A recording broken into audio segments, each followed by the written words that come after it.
Passport সাইজের ছবি নানা প্রয়োজনে আপনাদের অনেকেরই পাসপোর্ট সাইজের ছবি প্রয়োজন পড়ে। সো যাদের কাছে আসলে একটা কম্পিউটার রয়েছে তারা চাইলে কিন্তু নিজেরাই একটা পাসপোর্ট সাইজের ছবি তৈরি করতে পারেন। সো কীভাবে পাসপোর্ট সাইজের ছবি তৈরি করতে পারবেন সম্পূর্ণ প্রসেসটা আজকের এই ভিডিওতে আপনাদেরকে দেখিয়ে দিব। সো যারা পাসপোর্ট সাইজের ছবি তৈরি করতে চান তারা আজকের এই ভিডিওটা সম্পূর্ণ মনোযোগ সহকারে দেখলে খুব সহজেই তারা পাসপোর্ট সাইজের ছবি তৈরি করতে পারবেন। আচ্ছা, সো পাসপোর্ট সাইজের ছবি তৈরি করার জন্য আপনাদের প্রথমেই প্রয়োজন হবে একটি সফটওয়্যার, যে সফটওয়্যারটির নাম হচ্ছে Adobe Photoshop. So Adobe Photoshop সফটওয়্যারটির অনেকগুলো ভার্সন রয়েছে। সো আমি আজকে দিয়ে দেখাতে যাচ্ছি সেটা হচ্ছে অ্যাডোবি ফটোশপ 7.0 ভার্সন। এই সফটওয়্যারটি দিয়ে কিভাবে আপনারা পাসপোর্ট সাইজের ছবি তৈরি করবেন সেটা আজকের ভিডিও থেকে শিখতে পারবেন। আচ্ছা, সো সেজন্য আমরা প্রথমেই এই সফটওয়্যারটিকে ওপেন করব। আচ্ছা, সো আমি আমার কম্পিউটারে থাকা অ্যাডোবি ফটোশপ সফটওয়্যারটিকে ওপেন করলাম। অ্যাডোবি ফটোশপ সফটওয়্যারটিকে ওপেন করার পরে আপনারা যে কাজটি করবেন সেই কাজগুলো আপনাদেরকে এখন আমি দেখিয়ে দিব। সো দেখতে পাচ্ছেন আমার কম্পিউটারে পাসপোর্ট সাইজের সফটওয়্যার তৈরি করার জন্য আমরা অ্যাডোবি ফটোশপ সফটওয়্যারটিকে ওপেন করে নিলাম। অ্যাডোবি ফটোশপ সফটওয়্যারটি যদি আপনার কাছে না থাকে তাহলে আপনারা এই অ্যাডোবি ফটোশপ সফটওয়্যারটি ফ্রিতে ডাউনলোড করার জন্য আমাদের ইনবক্সে নক দিবেন, আমাদের ফেসবুক পেজে অথবা গ্রুপের ইনবক্সে নক দিলে আপনাদেরকে আমরা এই পাসপোর্ট সাইজের ছবি তৈরি করার জন্য এই অ্যাডোবি ফটোশপ সফটওয়্যারটির লিঙ্কটা দিয়ে দিব। অথবা আপনারা নেটেও পেয়ে যাবেন, গুগলে সার্চ করলে আপনারা পেয়ে যাবেন। সো তবে আপনারা ক্র্যাক ভার্সন ব্যবহার করা চাইতে আপনারা যাদের কাছে লাইসেন্স আছে তাদের কাছ থেকে নিতে পারেন। ওকে, সো আপনারা আমাদেরকে ইনবক্স করলে আপনারা লাইসেন্স সহ আপনারা সফটওয়্যারটি পাবেন।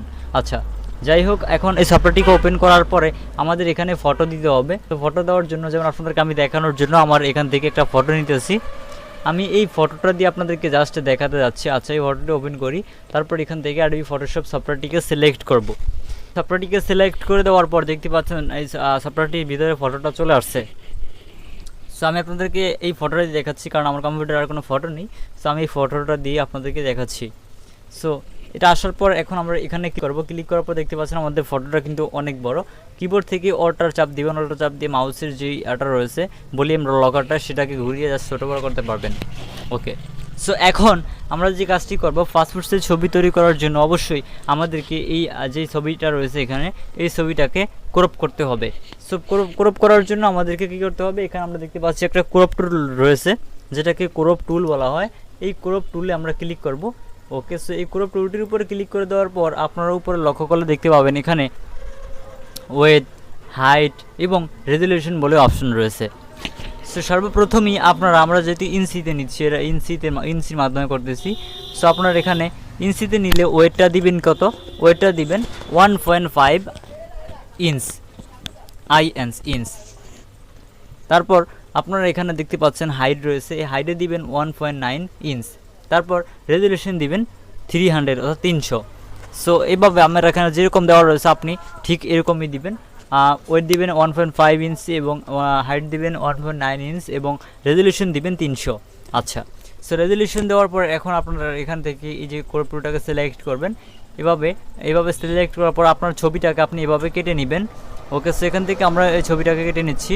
এই ছবিটাকে এভাবে আমি কেটে নিলাম। এই হচ্ছে মূলত আমাদের পাসপোর্ট সাইজ ছবির যে সাইজটা রয়েছে সেই সাইজটা। আমাদের ছবিটা একটু বেকার, সেজন্য একটু দেখতে খারাপ লাগতেছে। আচ্ছা, আমি আপনাদেরকে জাস্ট দেখাচ্ছি, আপনার ছবিটাকে অবশ্যই সোজা করে করবেন।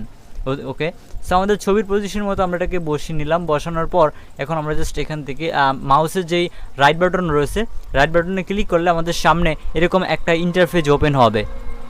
সো তারপর আমরা এখানে দেখতে পাচ্ছি ক্রপ বলে অপশন রয়েছে, এই ক্রপ অপশনটিতে ক্লিক করব। এই ক্রপ অপশনটির উপরে আচ্ছা এখান থেকে আমাদের চলে গেছে আবার আনি। তারপর এখান থেকে আমরা জাস্ট এই ক্রপ অপশনে ক্লিক করব। আচ্ছা, এই ক্রপে ক্লিক করব, তাহলে আমাদের এখানে যেই ছবিটা রয়েছে এই ছবিটা পাসপোর্ট সাইজের হয়ে যাবে। ওকে, সো ছবিটা পাসপোর্ট সাইজের হয়ে যাওয়ার পর এখন আমাদেরকে যে কাজটি করতে হবে, ছবির যে ব্যাকগ্রাউন্ডটা রয়েছে এখানে এই ব্যাকগ্রাউন্ডটাকে রিমুভ করতে হবে। সো ব্যাকগ্রাউন্ডটাকে রিমুভ করার জন্য আমরা মূলত এখান থেকে ফ্যান টুলের মাধ্যমে ব্যাকগ্রাউন্ডটাকে রিমুভ করব। সো সেজন্য আমরা এখানে থাকায় যে ফ্যান টুলটাকে সিলেক্ট করব। ওকে গাইজ, সো এখান থেকে ফ্যান টুলটাকে সিলেক্ট করার পরে তারপর এখান থেকে আমরা আমাদের ছবিটাকে আপনাদেরকে দেখাচ্ছি। সো আমাদের ছবিটার যে ব্যাকগ্রাউন্ডটা রয়েছে সেটাকে এখান থেকে রিমুভ করার জন্য আমরা এভাবে আমাদের ফ্যান টুলের মাধ্যমে আমাদের ছবিটাকে সিলেকশন করব। সো এইভাবে আপনারা মূলত আস্তে আস্তে এটাকে সিলেকশন করবেন, যত আস্তে আস্তে করবেন তাহলে আপনার ছবি সিলেকশনটা করতে সমস্যা হবে না। ওকে, সো আমি এখান থেকে ছবি সিলেকশনটা করতেছি, আপনি দেখতে পাচ্ছেন। আমরা একটু বড় করে নিই, তাহলে আমাদের বুঝতে সমস্যা হবে না। ওকে, সো এখান থেকে আমরা আবারও এটাকে এভাবে, সো দেখতে পাচ্ছেন আমি কিন্তু সুন্দরভাবে আপনাদেরকে দেখানোর জন্য করতেছি।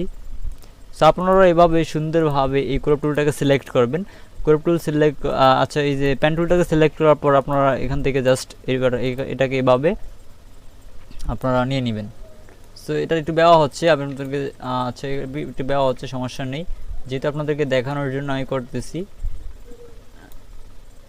আচ্ছা আমি এটাকে কেটে দিলাম। আচ্ছা কেটে দেওয়ার পর আমি আবার নিই এটাকে। সো দেখতে পাচ্ছেন এরকম কিন্তু আপনাদের সমস্যা হবে। সো অবশ্যই আপনারা একটু সতর্কভাবে আস্তে আস্তে করবেন, তাহলে আপনারা করতে পারবেন। সো আপনি যদি আস্তে আস্তে করতে করতে অভ্যস্ত হয়ে যান, তাহলে আপনারা খুব সহজেই করতে পারবেন নিজেরা অনেক স্পিড লেভেলে। সো আমি আপনাদেরকে দেখানোর জন্য জাস্ট আস্তে আস্তে করতেছি, এই যে দেখতে পাচ্ছেন। ওকে, সো এখান থেকে আবার এটাকে নিচের দিকে আনবো। নিচের দিকে আনার পর এখন আবার এখান থেকে উঠাবো। আচ্ছা সো এইভাবে উঠাবেন। এই যে দেখতে পাচ্ছেন আমি এটাকে সিলেক্ট করতেছি, আমাদের মাথা চুল। সো এইভাবে আপনারা এটাকে উঠাবেন। মাউসটা একটু সমস্যা করতেছে, সেই জন্য আমাদের এখান থেকে আমাদের ছবিটা ভালো হচ্ছে না। আচ্ছা সো আমার মাউসে একটু প্রবলেম। আচ্ছা আবার ক্লিক করি, মাউসে ডাবল ক্লিক করতে হয়। সো এইভাবে আপনারা এটাকে সিলেক্ট করে নেবেন। আমি ছবিটাকে সিলেক্ট করে নিচ্ছি, তারপর আপনাদেরকে দেখাচ্ছি। ওকে, ছবি সিলেক্ট করি, এই যে আবার সিলেক্ট। সো এইভাবে আপনারা এটাকে সিলেক্ট করবেন, এই যে দেখতে পাচ্ছেন আমি সিলেক্ট করতেছি। সো এইভাবে আপনারা খুব সহজেই ছবিটাকে সিলেক্ট করে, এই যে দেখতে পাচ্ছেন আমার ছবি সিলেক্ট হয়ে গেছে। তারপর এখান থেকে উপর থেকে ঘুরিয়ে এখান থেকে জাস্ট আপনি যেখান থেকে শুরু করেছিলেন পেন টুলটাকে, সেখানে এনে জাস্ট এটার উপরে রেখে দিবেন। ওকে, সো আমি এটার উপর রেখে দিলাম। তারপর জাস্ট আমাদের ছবির মাঝখানে থেকে আমরা আমাদের মাউসের যে রাইট বাটন রয়েছে সেই রাইট বাটনে ক্লিক করব। তারপর মেক সিলেকশন যে অপশনটা এখানে রয়েছে, আমরা সিম্পলি এই মেক সিলেকশন অপশনে ক্লিক করব। ওকে, মেক সিলেকশন অপশনে ক্লিক করার পর এখানে যেরকম অপশনটা দেওয়া রয়েছে সেরকমই থাকবে। আপনি জাস্ট উপরে এখানে দেখতে পাচ্ছেন ওকে বলে অপশন রয়েছে, এই ওকে অপশনে ক্লিক করবেন। এই ওকে অপশনটিতে ক্লিক করার পর আমাদের ছবিটা সিলেক্ট হবে। ওকে, দেন তারপর কিবোর্ড থেকে অল্টার বাটন চাপ দিবেন। অল্টার বাটন চাপ দেওয়ার পর কিবোর্ড থেকে আবার ব্যাক স্পেস চাপ দিবেন। সো ব্যাক স্পেস চাপ দেওয়ার পর দেখতে পাচ্ছেন আমাদের ছবির যে ব্যাকগ্রাউন্ডটা ছিল সেই ব্যাকগ্রাউন্ডটা চলে গেছে বা রিমুভ হয়ে গেছে।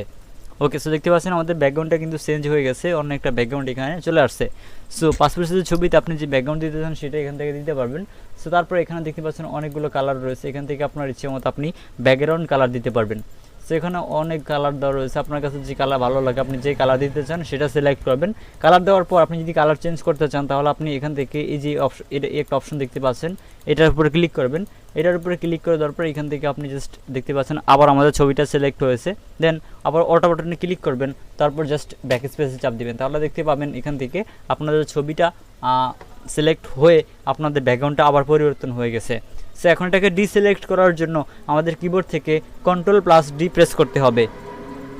সো আমরা এটাকে ডিসিলেক্ট করার জন্য কিবোর্ড থেকে Ctrl+D তে চাপ দিই, তাহলে আমাদের দেখতে পাচ্ছেন আমাদের এটাকে ডিসিলেকশন হয়ে গেছে। সো এখন আমাদেরকে এইটা আমরা চাইলে প্রিন্ট করতে পারবো। সো প্রিন্ট করার জন্য আপনাদেরকে যে কাজটি করতে হবে, পাসপোর্ট সাইজের ছবি আপনি যখন প্রিন্ট করবেন, যদি আপনার কাছে প্রিন্টার থাকে তাহলে আপনারা এখানে দেখতে পাবেন ফাইল বলে একটা অপশন রয়েছে। ওকে, সো এই ফাইল অপশনে ক্লিক করবেন। এই ফাইলে ক্লিক করার পর এখান থেকে আপনি নিচে দেখতে পাবেন যে এখানে একটা অপশন রয়েছে যেটাকে বলা হয় নিউ। এখানে ক্লিক করবেন। তারপর এখান থেকে আপনাদের এখান থেকে পেপার সাইজটাকে সিলেক্ট করতে হবে। আপনার প্রিন্টারের যে পেপার রয়েছে সেটা সিলেক্ট করবেন। সো আমি সিলেক্ট করতেছি A4 সাইজ। নর্মালি আপনার সকল প্রিন্টারই A4 সাইজ থাকে, সো আপনারা A4 সাইজ দিয়ে নেবেন। দেওয়ার পর এখান থেকে ওকেতে ক্লিক করবেন, তাহলে এরকম একটা অপশন ওপেন হবে।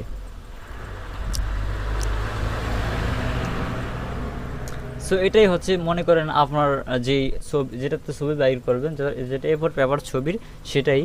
সো এখানে আপনাদেরকে যে কাজটি করতে হবে, প্রথমে মুভ টুলটাকে সিলেক্ট করতে হবে। মুভ টুল সিলেক্ট করার পর আপনার ছবিটাকে জাস্ট এখান থেকে ড্র্যাগ করে এখানে এনে ছেড়ে দিবেন। দেখতে পাচ্ছেন এখানে ছবিটা চলে আসছে। দেন এখন আপনারা যত কপি করতে চান এখান থেকে আপনারা প্রথমে এখান থেকে এটাকে এখান থেকে শুরু করতেছি আমরা। এই যে ফেজ, মনে করেন যেটা আপনার ফটোকপি ফেজ ছবির। সো তারপর আপনারা জাস্ট কি অল্টার বাটন চাপ দিবেন, অল্টার বাটন চাপ দিয়ে শিফট চাপ দিবেন, তাহলে একদম সোজাভাবে আপনার এটা যেদিকে নিতে যাচ্ছেন সেদিকেই যাবে। সো আমি যদি আবার নিচনের দিকে যেতে চাই তাহলে আবার নিচনের দিক থেকে দিতে পারবো, এই যেভাবে এনে সো দেখতে পাচ্ছেন আমি কিন্তু নিচনের দিকেও দিতে পারতেছি। সো এইভাবে আপনি মূলত নিচনের দিকে চাইলেও দিতে পারবেন। সো আমি আরও কপি করব।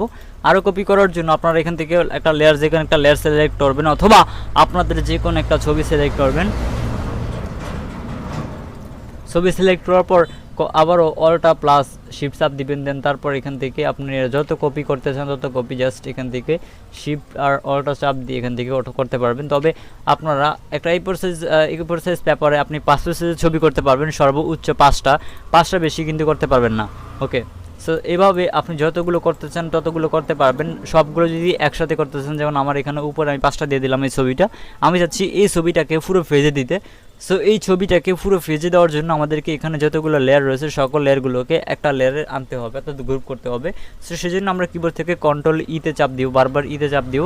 ইতে চাপ দেওয়ার পর যখন দেখবো এখানে ব্যাকগ্রাউন্ড বলে একটা অপশন রয়েছে শুধু, তখন আমরা জাস্ট এখান থেকে কিবোর্ড থেকে অল্টার এবং শিফটে চাপ দিব। দেন তারপর এভাবে আমরা নিচনে আনবো। দেখতে পাচ্ছেন আমি এটাকে নিচনে নিয়ে আসলাম। আবার যদি আরও কপি করতে চাই, আমরা আবার এখান থেকে আবার কন্ট্রোল ইতে চাপ দিব, লেয়ারটাকে আবার একটা গ্রুপ করব। দেন তারপর অল্টার শিফট, দেখতে পাচ্ছেন আমাদের এখানে কিন্তু চলে আসছে। আমরা আরেক কপি করব, সেই জন্য শিফট অল্টার। দেন দেখতে পাচ্ছেন এখানে আমাদের ছবিগুলো চলে আসছে। সো এইভাবে মূলত আপনারা A4 সাইজ পেপারে আপনারা পাসপোর্ট সাইজের ছবি তৈরি করতে পারবেন, বা এখানে এইভাবে পিন করতে পারবেন। এখন পিন করার জন্য জাস্ট কিবোর্ড থেকে কন্ট্রোল পিতে চাপ দিব। কন্ট্রোল পিতে চাপ দেওয়ার পর এখান থেকে জাস্ট আমরা যদি প্রিন্টে ক্লিক করি, এরকম অপশন ওপেন হবে। তারপর আপনার প্রিন্টার থেকে যদি থাকে তাহলে এখান থেকে A4 সাইজ, দেন এখান থেকে পেপার সিলেক্ট করবেন, তারপর ফটো পেপার, দেন ওকে, দেন তারপর প্রিন্ট হয়ে যাবে। সো ভিউয়ার্স, এইভাবে মূলত আপনারা পাসপোর্ট সাইজের ছবি তৈরি করতে পারবেন। সো আশা করি আজকের এই ভিডিও থেকে আপনারা কীভাবে পাসপোর্ট সাইজ ছবি তৈরি করতে হয় সেটা বুঝতে পেরেছেন বা জানতে পেরেছেন। সো ভিউয়ার্স, আজকের এই ভিডিওটা ভালো লাগলে অবশ্যই আজকের এই ভিডিওতে লাইক দিতে একদমই ভুলবেন না, এবং আজকের এই ভিডিওটা বুঝতে যদি আপনার কোথাও কোনো সমস্যা হয়ে থাকে অবশ্যই আমাকে কমেন্ট করে জানাবেন। আর এছাড়া আপনি যদি আমাদের কাছ থেকে টেকনোলজি রিলেটেড কোনো বিষয় অথবা অন্যান্য বিষয়ে হেল্প পেতে চান, তাহলে সরাসরি আমাদের ফেসবুক পেজ কিংবা ফেসবুক গ্রুপে জয়েন হয়ে আমাদের সাথে কন্ট্যাক্ট করে আপনার যে কোনো ধরনের সমস্যার সমাধান পাবেন। সো দেখা হবে পরবর্তী ভিডিওতে। সবাই ভালো থাকবেন, সুস্থ থাকবেন। আল্লাহ হাফেজ।